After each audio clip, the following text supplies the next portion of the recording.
Hey diamonds, it's Jamequa and welcome to my channel where I show you the ins and outs of what it means to be an entrepreneur. As you can tell by the title, today I'll be listing 7 things I wish I knew before I started my online business. So before I get into this video, make sure you're subscribed and hit that bell to get notified every time I upload.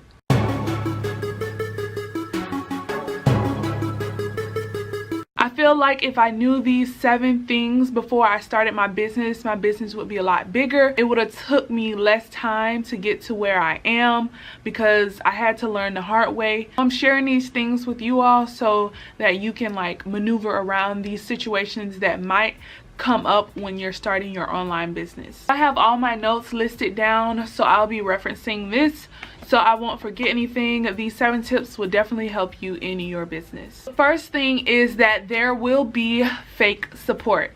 I saw a quote today on Instagram and it says there's a difference between support and surveillance. So majority of the people that you know, they will be watching you from a distance. Then there's going to be a lot of people saying that they're going to buy from you, they're going to support, they can't wait for you to open. Be completely honest with you, maybe about 10% of those people will actually purchase from you in your store. Majority of those people will just sit there and watch and not purchase anything. If I knew this before I started my business, I would have focused more on advertising to a different audience. That's why it's so important to know as an entrepreneur who your target audience is. No matter what market you're in, you have a target audience that's willing to purchase from you. The second thing is that family and close friends do not mix well with business. From my personal experience having my own hair company, now it's expanded into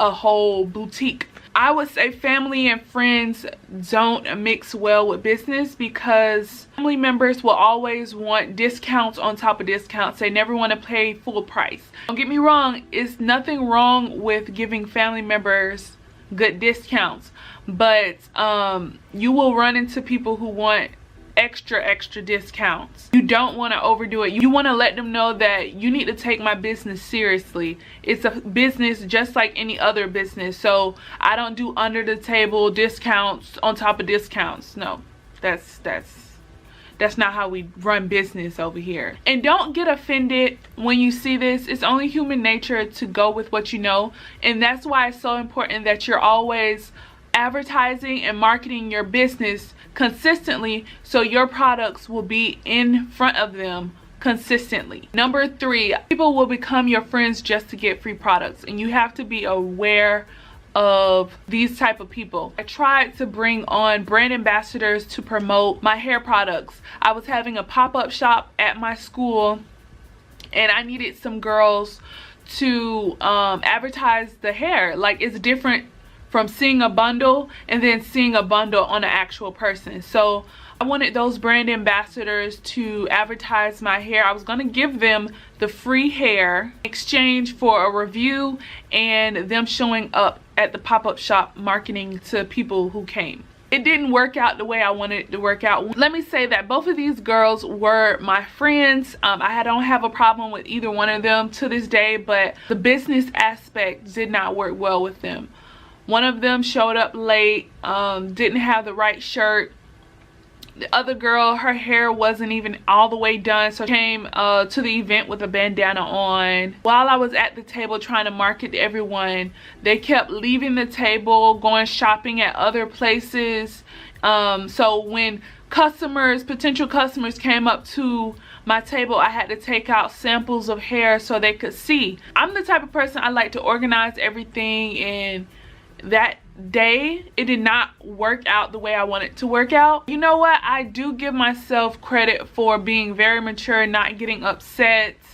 I just took it for how it was and tried to make the best out of the situation. Now I know that when I'm bringing on people as brand ambassadors, I need to have paperwork and contracts so that they know their expectations. That'll eliminate all of that other stuff that I had to go through. Tip number 4 is to know your market and know your audience. I have an ebook called How to Start Your Online Business, and I go into detail on how to find out who your audience is and things you need to know about about your audience so that you can market to them in the correct way. I also do webinars and one-on-one coaching if you need more one-on-one guidance with your business specifically. All of that will be linked in the description box below. All of my links are updated. So you should aim to be an expert in your field. That doesn't mean know everything in your field, because it's impossible to know everything in your field, but you should aim to learn something new every day. Set a budget. You don't want to overspend on packaging and not enough on inventory. Your inventory is most important. And then once you find out your audience and what they like, you can tailor your inventory to your audience. Start with the end in mind. You want to be 3 steps ahead of yourself. You have to have a system in place for everything. For example, I had my one-on-one coaching, and I wanted to make sure that I had received testimonials right after the one-on-one coaching. So before they could get further resources from me, they had to give me a testimonial on how their experience was working with me. Once I got those testimonials, I used those testimonials as marketing tools to market to my audience and to build my credibility in my field. Number 7 is to think globally, not locally. That's why it's very important to know who your audience is. Your audience could be in another city, another state, another country. Like, you have to think globally for your business. People are only going to take your business as serious as you take your business. Use social media as a platform to reach more people. Then the bonus tip is to plan out your social media so that you can focus more on the back end of things for your business, like partnerships, your website. So I'm going to list on the screen right here some good apps to use and what I use them for that help me plan out my social media content. I hope you all enjoyed this video. Don't forget to comment, rate, and subscribe, and I'll talk to you loves later. Bye.